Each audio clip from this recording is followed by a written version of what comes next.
Welcome to my YouTube channel. तर आजची recipe आहे शेवग्याच्या काळ्या मसाल्याच्या शेंगा। तर एका कढईमध्ये इथे मी तेल गरम करून घेतलं होतं, त्याच्यात नंतर पाणी टाकलं, थोडंसं मीठ आणि शेवग्याच्या शेंगा कट करून टाकलेल्या आहेत वाफवून घ्यायला। तर इथे एका डिशमध्ये मी खोबरं, फुटाणे, शेंगदाणे आणि कांदा तव्यावर चांगला असा भाजून घेतलेला आहे। तो आता मी मिक्सरला बारीक करणार आहे। सगळं मिक्स करून मिक्सरला बारीक करून घेत आहे। याच्यामध्ये पाणी टाकणार आहे। पाणी टाकले आणखीन मिक्सरला मी हे फिरवून घेणार आहे। मसाला व्यवस्थित असा बारीक झालेला आहे। ज्या कढईमध्ये मी शेंगा वाफवून घेतल्या होत्या त्याच कढईत मसाला परतून घेणार आहे। आता शेंगा टाकल्या होत्या त्यामुळे थोडीशी कढई लागलेली आहे।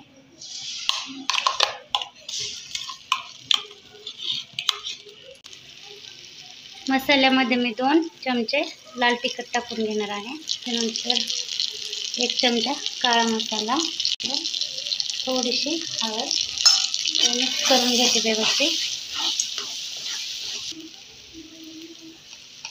1 चमचा धना पावडर। मसाला चांगल्यापैकी परतलेला आहे। त्याच्यात आता मी मीठ टाकून घेत आहे। मीठ व्यवस्थित मिक्स करून घेते।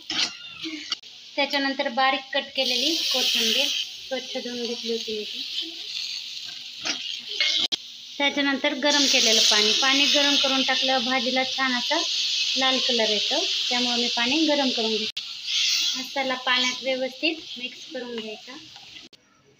भाजीला छान अशी तरी आलेली आहे। त्याच्यात आता मी वाफवून घेतलेल्या शेवग्याच्या शेंगा टाकून घेणार आहे।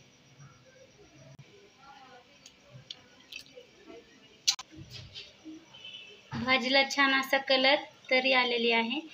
भाजी बनवून तयार झालेली आहे। काळ्या मसाल्याच्या शेवग्याच्या शेंगा। रेसिपी आवडली असेल तर लाईक करा, शेअर करा आणि चॅनलला सबस्क्राईब नक्की करा। तुम्ही पण करून बघा शेवग्याच्या शेंगाची भाजी।